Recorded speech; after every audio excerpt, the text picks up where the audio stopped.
Welcome to Realty Talk, the show that brings together the country's most authoritative and respected property experts. Follow us on all the socials and subscribe for updates and exclusive offers.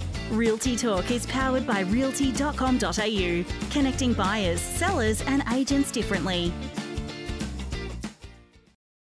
Hi and welcome to this week's Realty Talk Show, the flagship of the Property Hub, your home for property investment insights, inspiration and stories from Australia's top property experts, leaders and analysts, which is done in collaboration with Apiro Marketing and DM Media, Australia's largest independent podcast network as part of Nova FM. I'm Bushy Martin from Know How Property Finance, and we've got a jam-packed show for you this week that covers the full spectrum of auctions, commercial property, self-employed borrowers and buyers agents. To kick things off, we delve into the anxiety-charged world of auctions that are often described as bizarre combinations of slave market, trading floor, street theatre and burlesque. So award-winning celebrity auctioneer Damien Cooley joins us to demystify the dark art of auctions for sellers. Now, is there still capital growth potential in commercial property? Well, Scott O'Neill from Rethink Investing joins us to reveal the opportunities. And if you're self-employed and struggle to borrow from the banks, Ryan Gair from Rate Money opens your eyes to much better lending opportunities. And to close out the show, leading buyers advocate Veronica of location fame helps you to answer the questions, are buyers agents good for you? And how do you select a good one? Now, before we get into it, make sure you don't miss another episode of Realty Talk by subscribing to Nova FM's Property Hub on your favourite podcast player, where you'll also get 2 powerful episodes of both Realty Talk as well as the Get Invested podcast delivered to you each and every week. And make sure you also sign up on the realty.com.au homepage, where you'll also get a free copy of my award-winning book, Get Invested, just for making the effort. We've got lots to unpack, so let's get on with the show.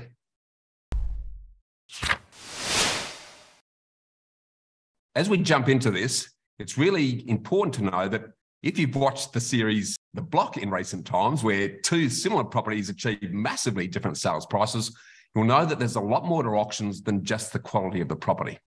And it's probably why auctions are often described as bizarre combinations of a slave market, a trading floor, street theatre and burlesque.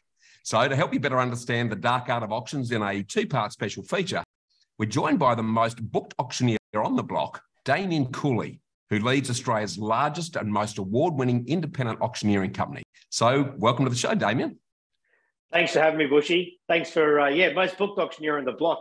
One of the producers said to me just before I went on this year, he said, Damien, how many episodes have you been on? I said, I think I've been on, this will be my 13th, Julian. He goes, how many times have you won? I said, 5 times. He goes, mate, not a bad clearance rate. I thought I was a chance at winning this year, but clearly that wasn't meant to be. Well, it's got nothing to do with you, mate. That's for sure, and that's what a lot of people don't get. But, mate, I'm really looking forward to diving into a 2-part special feature on this. And this week I want to focus on auctions from the seller's perspective. So to sort of kick things off around that subject, mate, when and why should sellers actually consider auctioning in a property? Yeah, a lot of people often ask me, is my property an auction property? I think that's probably the biggest misconception about the word auction and the process of auction. Is that auction is a marketing strategy that we use to get the best price for the owner in the most respectable way and transparent way for the buyer to compete in, and the best price for the property in the shortest period of time. We know that the longer a property sits on the market, the more chance it has at selling at a discounted price. So our goal is to try and reduce the amount of days a property sits on the market, and that's what auction is about. So forget about whether a property is suited to auction or not suited to auction, or whether an owner should be going to auction or using private treaty or for sale or expressions of interest. Auction is, in my opinion, the only method of sale that any owner should consider. Yeah, I love it. There's been a big shift in recent times, but particularly in some of the other states around this best offer buy exercise, which is almost a quasi auction without the face-to-face present. Why would you auction a property over going down that sort of a campaign? Yeah, so a lot of people often say, well, if you auction your property, you're going to have a buyer that is a standout buyer above the second best buyer. Yes, of course you'll have a standout buyer, but that's where the real estate agent needs to use what hopefully they have, and that's the ability to negotiate. And that's where they negotiate with that buyer to get a better price. I literally had an auction an hour ago, which was in St. Mary's. We got to the point, we got to $2.2 million. We could have sold it at $2.2 million, but we sold it for $2,225,000 because we were able to negotiate with the highest bidder, and we were able to get them to increase their bid to $2,225,000. It was the auction process brought 6 buyers to the auction room floor, and we auctioned the property. It got to the best price with competition just under it. And then we negotiated with the buyer and got the owner a better result. Everyone was thrilled, including the buyer. Yeah, you're absolutely right. The ability face-to-face to draw on some of that emotion in the heat of the moment, it's certainly a standout from any other way of trying to sell property, mate. So, yeah, some good points there. Let's shift now. I'd sort of love your thoughts on what you think are the biggest mistakes that you see sellers make when it comes to the auction process. I think sellers don't listen as much as they can to the agent. The agent, they should be entrusting, who is it they are entrusting to sell the property is the market expert. They're the marketing expert, the advertising expert. I think a lot of vendors try to get too involved in the campaign, too involved in the process. They get involved in how they want the property to be presented. They get involved in what the agent is allowed to be quoting in terms of pricing to the market. We have been seeing lately quite a few scenarios where, the agent's been quoting $1.5 million and they get to auction and the owner will sell it for 1.4. And what I call that, they've cooked it, like they've cooked it because they've quoted too high. The market was never prepared to pay that and they've cooked it. So my biggest advice to a vendor is if you're entrusting this agent to market your property, trust them to market your property. Yeah, extremely well said there, mate. So under what circumstances or situations would a vendor choose between an on-site, an in-room, an online or other form of auction? What's your thoughts around that? Yeah, good question. They've all got their pros and cons to a certain degree. A lot of people have often said, if you do an on-site auction, the buyers are more emotive. They're at the property. They're more inclined to pay more. I disagree with that because I feel like the buyer has built up their emotional connection between the property throughout the course of the open for inspections. So the purpose of doing a property at an in-room auction, which I'm here standing right now in our Double Bay auction room, the Homely Auction Centre in Double Bay. We do our auctions here every Tuesday night. I think I've got 15 or 16 going up tonight. The buyers have already got their emotional connection with the property. They've already established in their own minds probably what they'd like to buy the property for and what they think it might go for. Now, regardless of whether that's in-room or on-site, they've still had those conversations in their own mind. So as an auctioneer, I love in-rooms because I feel like I have more control over the environment that I'm selling in. Yep. I like the fact that it's not, whether it's too hot or too cold or whether it's pouring with rain, I like the fact that I can control the environment I'm in. But at the same time, Bushy, like I did an on-site auction in St. Mary's, the one I just explained to you today, yep. And I loved being on-site. And those buyers in St. Mary's, I can tell you right now, they didn't want to come to Double Bay. So both have their advantages. I don't think one's right or one's wrong, to be frank. I think it's personal preference. And in some cases, it's up to the agent and what they love. Yeah, no, good commentary. There's a field of opportunities about having that conversation to look at what's going to get you the best result. Look, as always, mate, I really appreciate you sharing some time and your insights with us, and thanks for your generous time on the show today. My pleasure. Thanks, Bushy. Thanks, mate. Well, it's clear that achieving auction sales success is both a science and an art form that revolves around how well prepared you are in all aspects of the exercise, and it's about switching from stress to the excitement of seeing a great opportunity in that event. So if you're looking to auction your property to get the best achievable sale price, reach out to Damien and his team at cooley.com.au. Stay with us for more here on the Property Hub's Realty Talk. Property deductions can save you thousands of dollars each year. To make sure you maximise deductions, you need to work with the most experienced quantity surveyor in the country. BMT Tax Depreciation is the leading specialist in the industry. They've completed over 700,000 tax deduction schedules for residential investment and commercial properties Australia-wide. BMT guarantee to find double your fee in the first full financial year deductions. Call BMT on 1300 728 726 today for an obligation-free quote. Now, following the artificial COVID catalyst that threw petrol on the fire for all classes of property, with a rising tide floating all property value ships, the question is now, is there still strong capital growth happening for commercial property?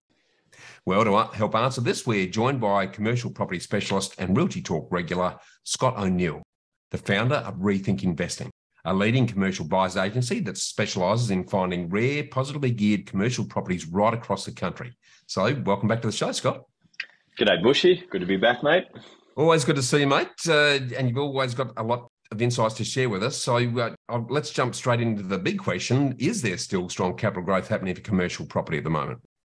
Yeah, it's a very good question. And there's sort of two levers of growth in commercial property. So one is the old yield compression, which is what we've probably got a little bit used to, where people are paying more and more for the same value of rent. So that's effectively when a 6% yield turns into a 5% yield because the cost of money is lower or the demand's higher. And that's what we've probably experienced since, I'd probably say since 2015. It's been yield compressing since then. So everyone who's owned a commercial property has had a massive free kick with growth because of that yield compression scenario. So now that the cost of lending has gone up, we're now entering a different phase. So we're seeing yield compression stop effectively. So people are not paying more and more for the same value of rent. Yep. But we are seeing the rental growth of all asset classes grow at a faster rate than they have in the last 40 years. So it's a different cycle. It's a different type of growth. If anything, it's a better long-term growth because you're here for the rental income of commercial property. So we want to see these rents grow because that's the base that the value will be determined on long-term as well. So different asset classes are growing at different rates. So I'd say number one by a distance at the moment would be industrial. There's basically just an absolute shortage of industrial property around the country. The headline number is a 0.8% vacancy rate. That's CBRE's number Australia-wide. And normally it's about 4 or 5%. So it's incredible. Yeah, they're very tight numbers. So we're seeing how that relates on the ground is we're seeing double-digit rental growth, and you might wonder how it's growing more than 10%, even with most rents are kind of capped at 3 or 4% per annum growth rates. Yep. Well, it happens when the rent reviews come up. So at the end of leases, people are getting like 20% odd growth rates, and I'm involved in at least 2 or 3 of these discussions a day with my previous clients where we kind of get comparable rentals up. And yeah, it's all about just trying to get the fair market rent because that will determine your value. So that's what we're seeing. And look, retail's growing, office spaces are improving. It's in a state of recovery, but yeah, the growth rates are not as quick as they are versus the yield compression scenario because those numbers were ridiculous, during the COVID years. So yeah, everything's kind of going around in different speeds. So yeah, there is growth on hand, but different type of growth. Yeah, no, good to hear. So certain price points more resilient than others that you're finding around the traps? Yeah, good question, Bushy. I'm seeing an interesting one, which many people probably won't pick up, is the fund managers are struggling the most at the moment. So these are the guys purchasing your 20 mil plus assets. Yeah. You may remember people spruiking, 6% returns and all that, but that's like cash on cash. So if you're investing your money into a fund and now your interest rate is higher than that, it doesn't look like an attractive option. No. So fund managers, and they're going off quite bullish valuations a lot of the time. So we're seeing there's going to be a bit of weakness in the plus 20 mil range. And the more resilience is in the lower price points because your mums and dads, a lot of them are cash buyers or a lot of them are a higher percentage, like 40% cash down and the rest is a loan. The numbers still make a lot of sense. And there's an oversupply of buyers, like to the factor of 100 times the amount in some especially at the sub $1 million range. Like there's dead set 100 buyers for every decent property out there. So if half of those guys just want to wait till next year, the other half are still buying this year. So it's very competitive, and we're seeing the resilience there almost no change to peak periods. So interesting. I think the increased awareness of commercial property, given the yield pressure that residential was under, has really flooded the interest in the commercial sector, which is obviously flowing through now into buyers at those lower price points that is increasing demand. So that's very interesting to see, mate. Mate, I'd love to go around the grounds nationally and get your feeling on how different states are performing relative to each other, if you don't mind. Yeah, so we'll start in New South Wales. So Sydney, we're actually becoming a lot more active in this market as a company, mostly just because we can find those, plus 5.5 net yields again, which haven't been there since 2018. So yields have increased. So it's, a yield decompression, for lack of better of a word, is there. And that's now brought some buying opportunities back into the city I'm born in. So it's nice to be able to purchase a decent yielding asset here again, first time for a while. Right. And that kind of flows towards, your major regional centres in New South Wales as well. The yields are a little bit better. Queensland, where it got the most height, which is probably your Brisbane Metro Industrial, the yields have gone from, say, 5% back towards about a 6%. So again, the buying activity is very heavy at 6%. So we're seeing there's no falls from that point. They're going to, I reckon, remain at that number because there's just so much demand at a certain yield price point. Yep. The depth of buyers is amazing, and that will continue. It's just people are a little bit more careful than they once were. So, and this sort of, just to quickly backtrack, those guys that are in that sub $1 million range, do not rush. This is not a market where you need to get desperate and feel like you're missing out, because there's going to be good buyers next year, and a lot of them are unfortunately quite impatient, looking for that just to get into the market. But there's going to be good times next year to get into the market. And back to sort of the different areas like North Queensland, that's probably where you're going to get the best mix of yields and growth in Queensland at the moment. Like, you're still looking 7% plus. Rental growth rates are fantastic as well. Yep. Just got to do your local research on whatever asset you purchase. Yep. I'm a big fan of Perth at the moment. We're buying probably one out of 3 of our properties for clients in Perth at the moment and the surrounding areas. It's like going back to Brisbane 2 years in time. You feel like you're getting a little bit more bang for buck. The savvy investors will realise that the square metre rates for rents are lower versus Brisbane. So there's actually a little bit more upside in the rent for a rainy day out there, which is important for growth. Absolutely.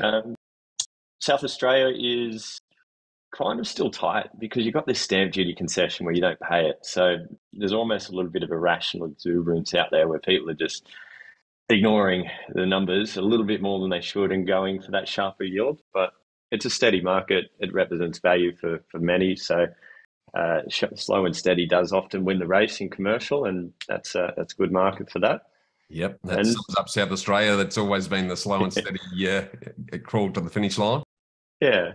And Melbourne's still the lowest yields in the city. There's a little bit less business confidence in that market. I think they struggled through COVID particularly more than any other area. So there's still going to be a hangover effect from that market. A lot more vacancy for retail down there.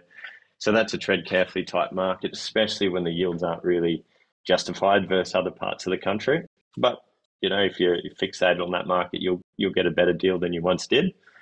ACT, another market we're very busy in. There is just so much stability down there. Like, you've got the government jobs, like even office investments down there are just incredible down there, because that market actually grew in strength during COVID. It's almost, I think, the only office market in the world that did that. So it's just they play by their own rules down there, and that's sometimes good for commercial property. Well, about the only thing that grew during COVID from that perspective was government, and that being the epicenter.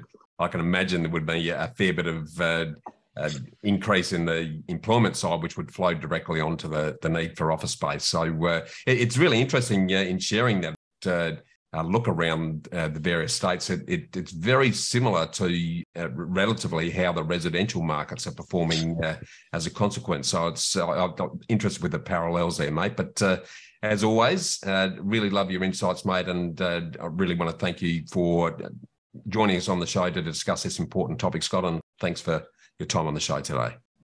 Thanks again, Bushy. Thanks for your time as well, mate. Thanks, Scott.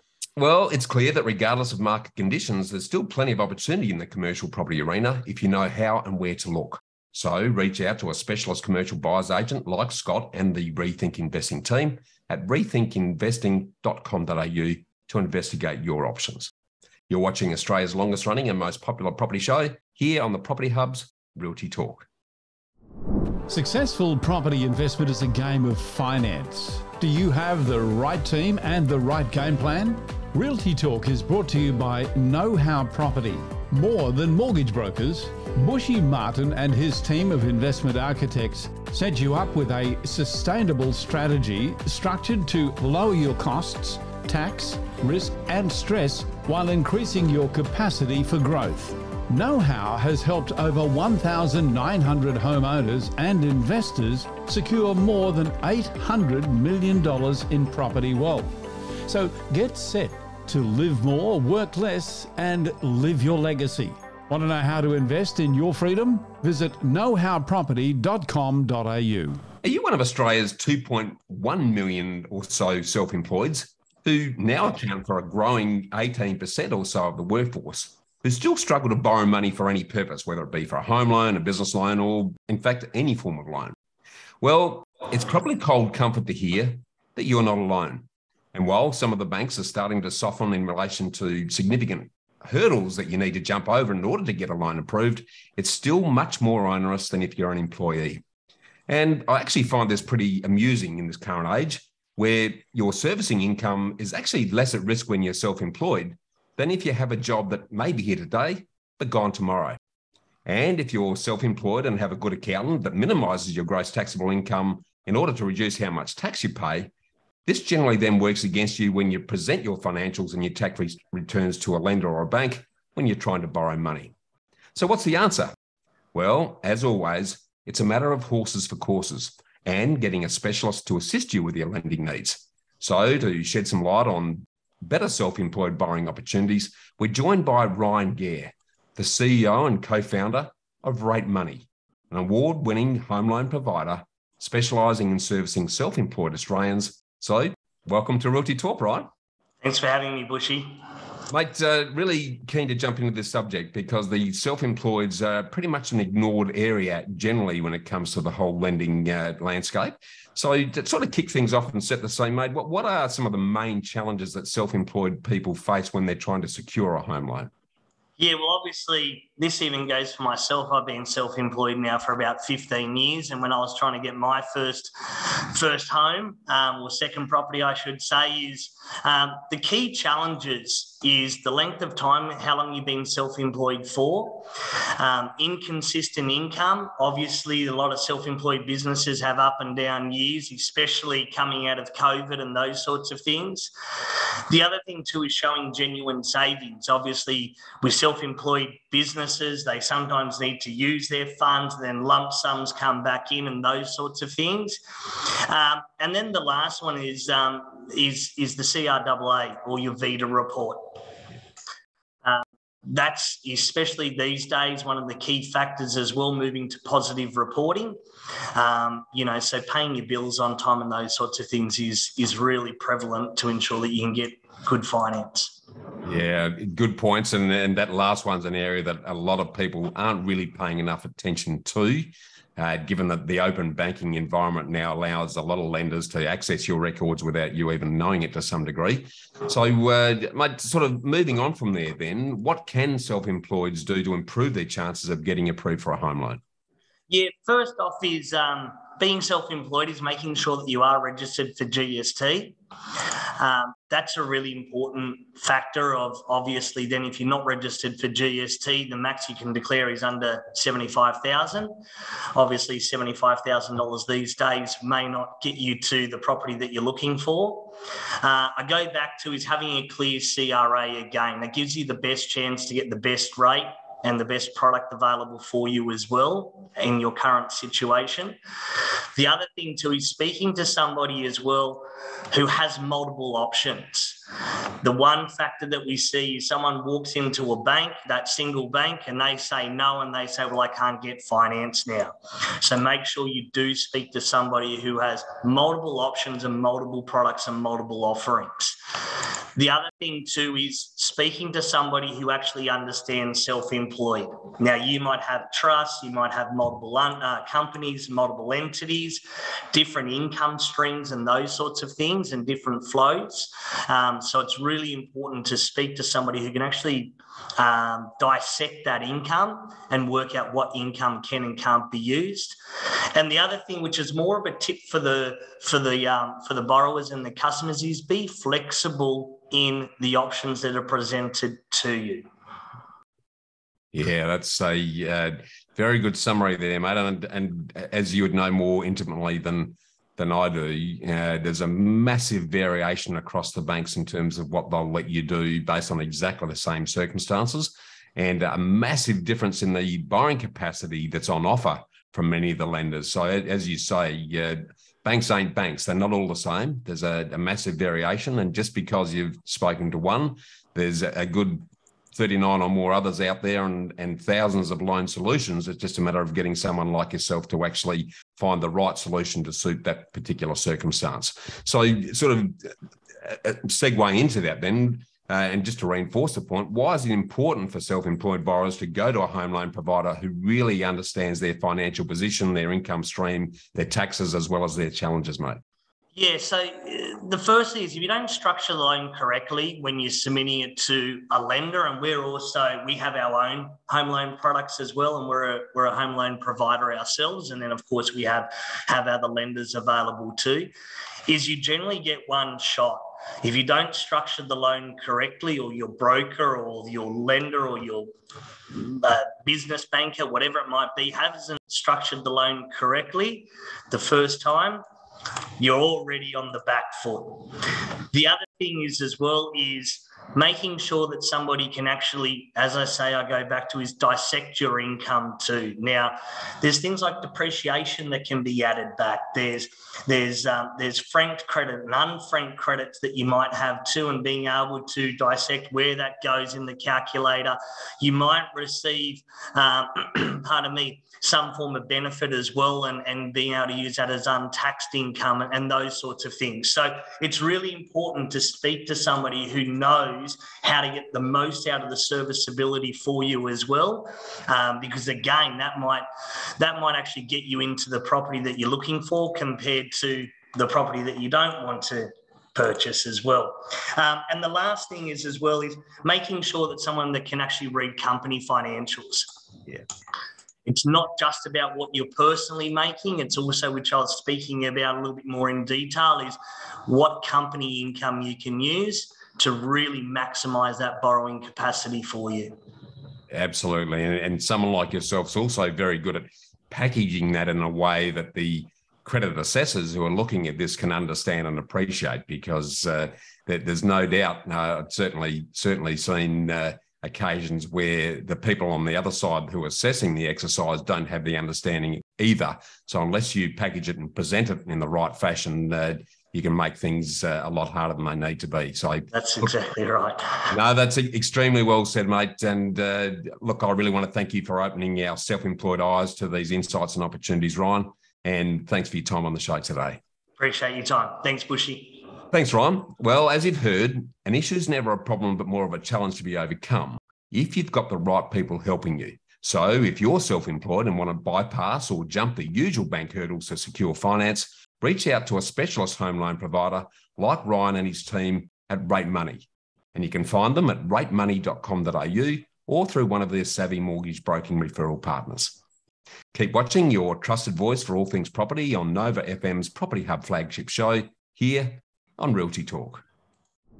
Property depreciation is the natural wear and tear of a building and its assets. Property investors can claim depreciation as a tax deduction each financial year. Depreciation is a non-cash deduction. This means you don't need to spend any money in order to claim it. On average, BMT tax depreciation fined residential investors almost $9,000 in first full financial year deductions. Call BMT on 1300 728 726 today for an obligation-free quote. Did you know that the average DIY property buyer spends about 90 hours spread over 7 months researching over 300 properties and often misses out at least 5 times before they finally secure their property? So it's no surprise that the majority of buyers find this whole process very stressful, overwhelming, and time-consuming, and still 45% of them reportedly suffer buyer remorse from compromising on the property that they actually really wanted. So what's the answer to improve this experience and better level your playing field? Well, enter the rise of buyer's agents to your rescue. But are they really any good for you? Well, to answer this, we're joined by leading industry stalwart and celebrity TV presenter, Veronica Morgan, who's also a residential property expert, a buyer's agent, a podcast host and author. So welcome back to the show, Veronica. Thanks, Bushy. Good to see you. I've been on the show for a long time, actually. Been too long, and we'll change that. We'll get you back on far more regularly. But look, it's an interesting exercise what's happening in buyer's agent world. And look, let's face it. 10 years ago, we barely knew what a buyer's agent was. So why is it that we're now hearing a lot more about them? Yeah, it's interesting. I mean, so I've been in real estate now for about 22 years, and I've been on the buying side of the fence for 15. And certainly 10 years ago, we were still educating people in Sydney anyway as to what a buyer's agent is. But it's like now everyone here knows. So I know talking to buyer's agents around the country, that conversation is a lot more in its early stages. But you're finding even in regional areas now, there's a demand for buyer's agents. A part of it I put down to 2021 being such a hot year that buyers were thinking, how am I going to get an edge? So they're thinking, I know, I'll use a buyer's agent.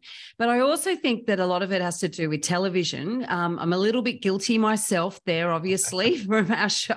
But it's now been sort of 8 years since Location Australia on Foxtel last aired a fresh series anyway. Yeah. But, we've got The Block, we've got Lux Listings and Dream Listing in Byron Bay.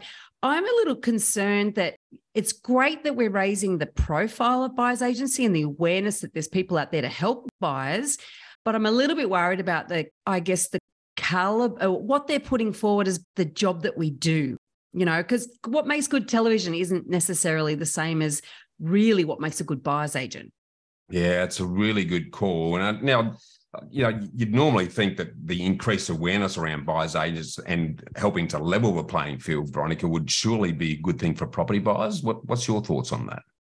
Well, it should. But then there's a bit of a problem with the caliber that's out there. There's a very wide spread of I guess, skills and experience. There's a lot of very clever and very persuasive marketing that's going on, but it's quite difficult for consumers to really, I guess, sort through the wheat from the chaff, particularly in an emerging industry. It's hard for people with the runs on the board to really stand out, separate from I guess, new entrants that are very good at marketing themselves. So when you say it's leveling the playing field, it can, and certainly there's amazing outcomes for consumers that are able to choose an experienced local specialist when they're choosing a buyer's agent. But unfortunately, there's a lot of noise out there and a lot of confusion as to what makes a good buyer's agent. Yeah, good call. Well, I'd love you to put some perspective around the profession then. So, and tell us a bit about how does someone actually become a buyer's agent? Often, and my pathway into becoming a buyer's agent was through the sales agency. So I spent 6 years as a sales agent before becoming a buyer's agent. And so obviously you learn a lot of what's really going on in the industry. And you also learn what sells well, over time. That's a very important factor there. Good call. The problem is that the pathway to become a buyer's agent is A, too easy, too short, and B, it's not specific to teaching buyer's agents the skills of buyer's agency, right?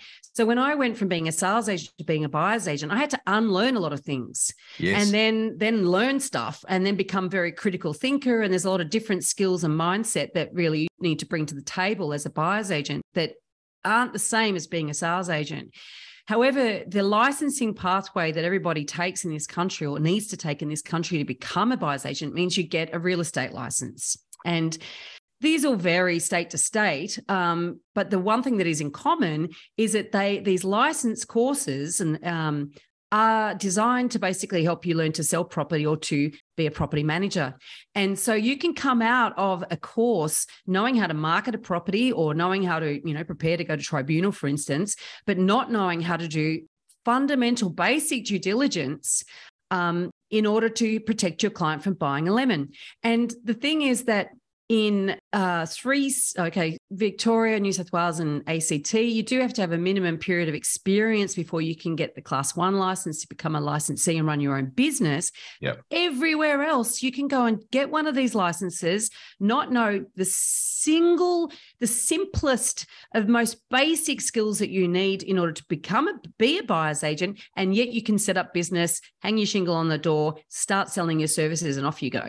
Scary stuff, very scary stuff. Well, given that background, how can property buyers tell a difference then between a buyer's agent who's actually likely to save them money versus one who may end up actually costing them? Oh my God. And look, the costing is just appalling. What I can't get over is that a lot of these buyer's agents are learning with their clients' money. And that's actually alarming. That is not a good thing.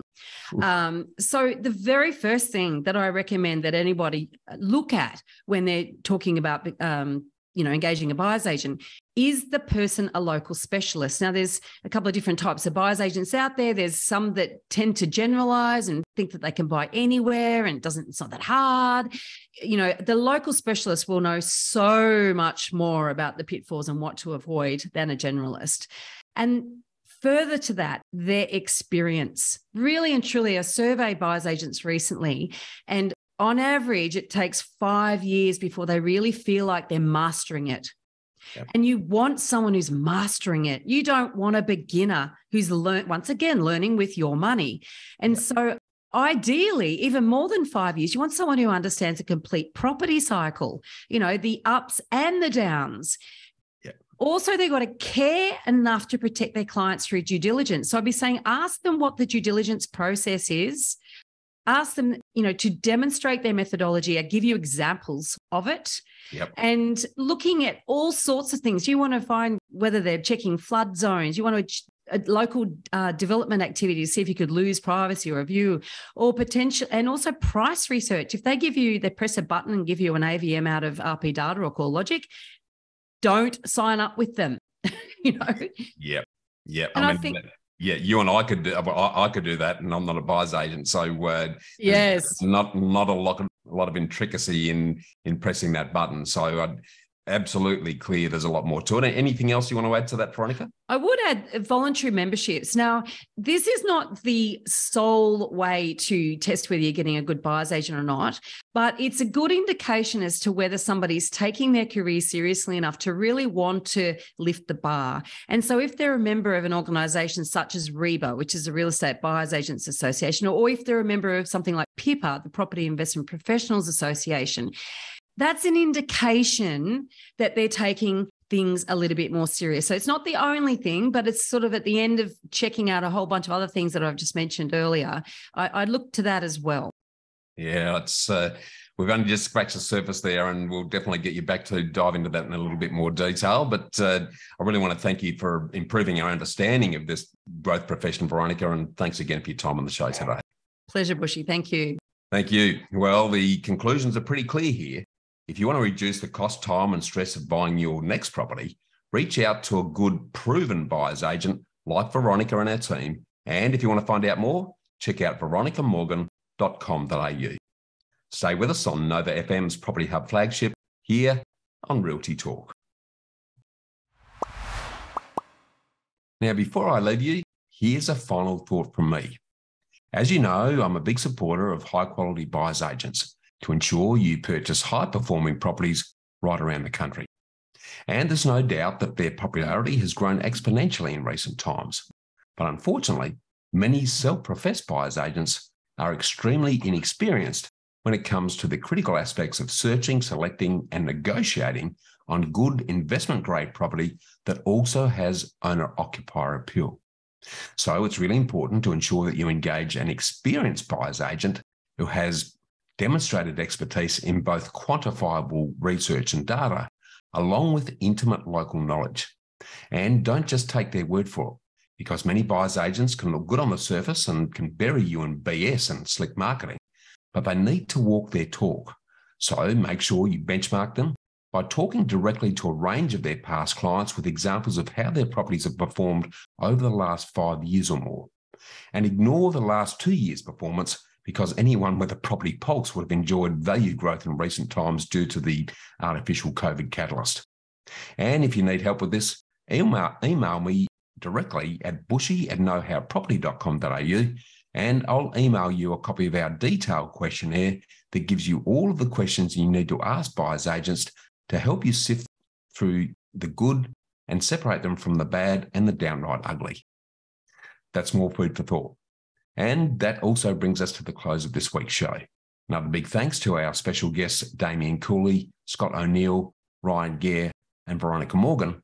And make sure you don't miss another episode of your trusted voice for all things property by subscribing to Property Hub on your favourite podcast player now, where you'll also enjoy the Get Invested podcast delivered to you each and every week.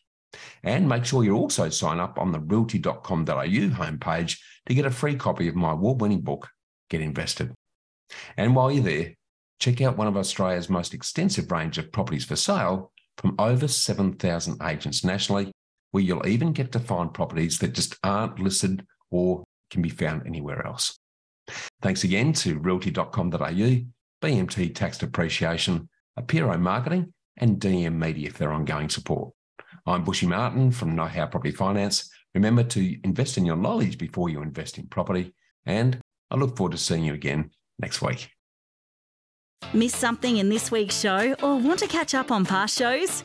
Do it anytime at realty.com.au, where we connect buyers, sellers and agents differently.